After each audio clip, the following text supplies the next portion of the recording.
Being part of team travel, it is super common to begin to obsess over those cents per point conversions. But in this video, I'm going to talk to you guys how sometimes I personally do not care about cents per point conversion. And I'm going to show you guys examples of two flights I booked this past week to Cabo San Lucas, Mexico, both with Chase points as well as American Express points. Now, before we get into the video, guys, feel free to like, comment, and subscribe as it directly supports the algorithm and allows me to continue to produce content such as this. And I would love for you guys to come along for the journey.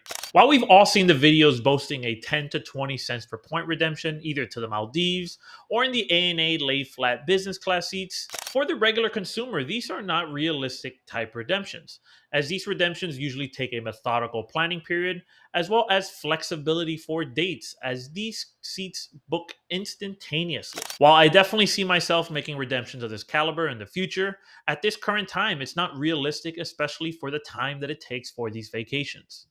Now, I want to caution you guys of something that I've personally struggled with throughout my credit card journey, and that's what I like to call point hoarding, where you save all of your Chase points, American Express, Capital One for this unrealistic vacation that you more than likely will not take. And that is the focus of this video, and I'm going to show you guys two flights that I booked this week at a 1.3 to 1.5 cents per point, and I have no remorse on it because I am traveling sole in the cost of taxes and fees. So the first flight we're going to tackle is a departure flight from Miami to Cabo San Lucas. And until you start to research your redemption flight, you're not going to know how hard it is to get to that destination. And apparently, it's news to me. It is pretty pricey to get from MIA, which is Miami International Airport, all the way to SJD, which is the local airport in Cabo San Lucas, Mexico. If you compare Cancun to Cabo, the price is 4 to 5-fold, which is news to me. I've never been to Cabo. I've been to Playa del Carmen. I've been to Cancun. But to Cabo, it is expensive. So I had to go through all the transfer partners I had access to. I went through Chase, Bilt, as well as American Express. And to navigate around my hotel as well as return flight, I decided on Chase points. And we're going to do this through the Southwest airline carrier. The main reason I settled on Southwest through Chase is convenience. When I'm booking with points, convenience is one of the most important things to me.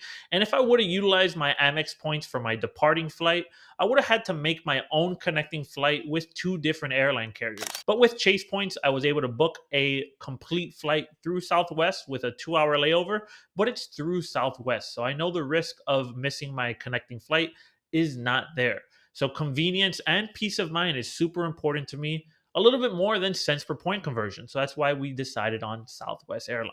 So before we can calculate a cent per point conversion for the Southwest flight, let's look at an overview of the costs from MIA to SJD for myself and my wife, because we do run a 2-player setup.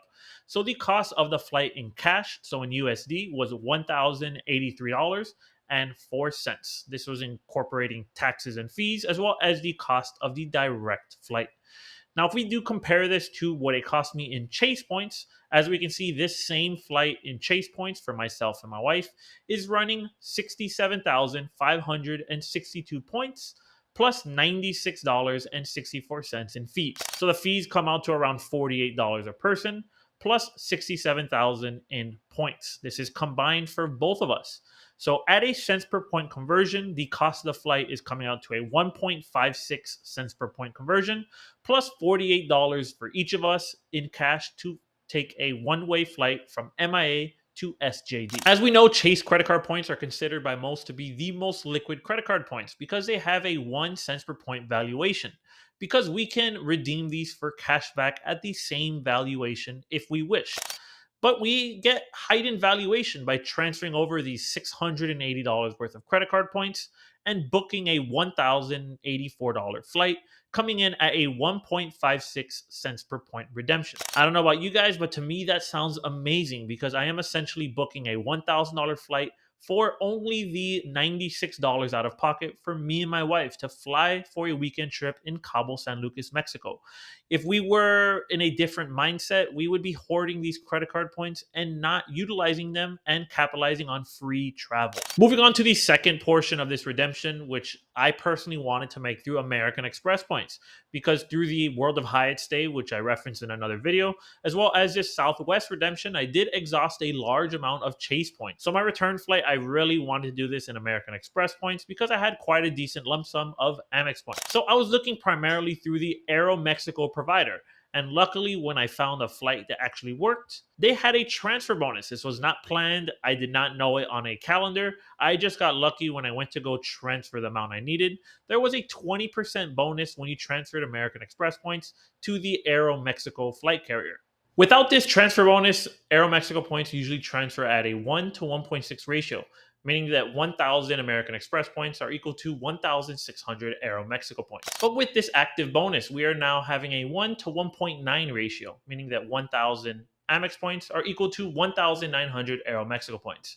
And at the time of transferring these points, the flight was actually going for 108,000 Aero Mexico points. So I transferred over 58,000 American Express points, giving me the equal amount in Aero Mexico points to book the flight not only for myself, but for my wife from Cabo San Lucas to Miami with a layover in Mexico City. So now that my Aero Mexico points arrived in the transfer portal, I was now able to book this flight as well as the Southwest flight together because I didn't want to book one flight and then the returning flight have an error. So I did them both at the same time. And to my astoundment, the price and points actually dropped in American Express points once my points arrived. So I was able to secure premium seating for myself as well as for my wife at the same exact $580 worth of American Express points that I sent over. So when all was said and done, the 880 flight plus the premium seating came out to around $1,000 of retail. And I'll put all the calculations on the screen because if not, it'll get a little complicated. So when we incorporate the flight costs and points plus the $220 worth of fees that I paid, the cents per point conversion comes out to around 1.25 cents per point, which again, for me, if I can secure a $1,000 flight in American Express points that I already had, that had a $580 face value, plus some supplemental dollars in cash, this is a win-win scenario any day of the week.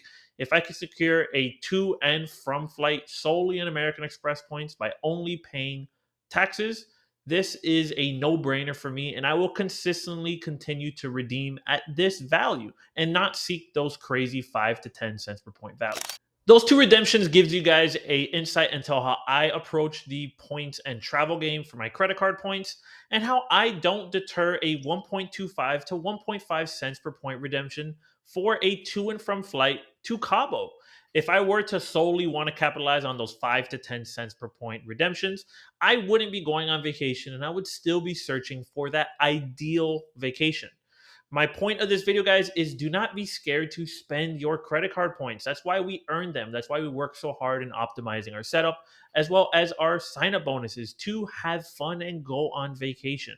Do not pass up on a fun weekend in a place you've never been just because it's not the redemption value that you want. These credit card points are worth nothing unless you spend them. Well, I hope you enjoyed this content, guys. If you enjoyed it, feel free to like, comment, and subscribe. And if you want to see how I booked the hotel at a 4-star all-inclusive resort in Cabo San Lucas, check out this video right here, and I'll catch you guys at the next video.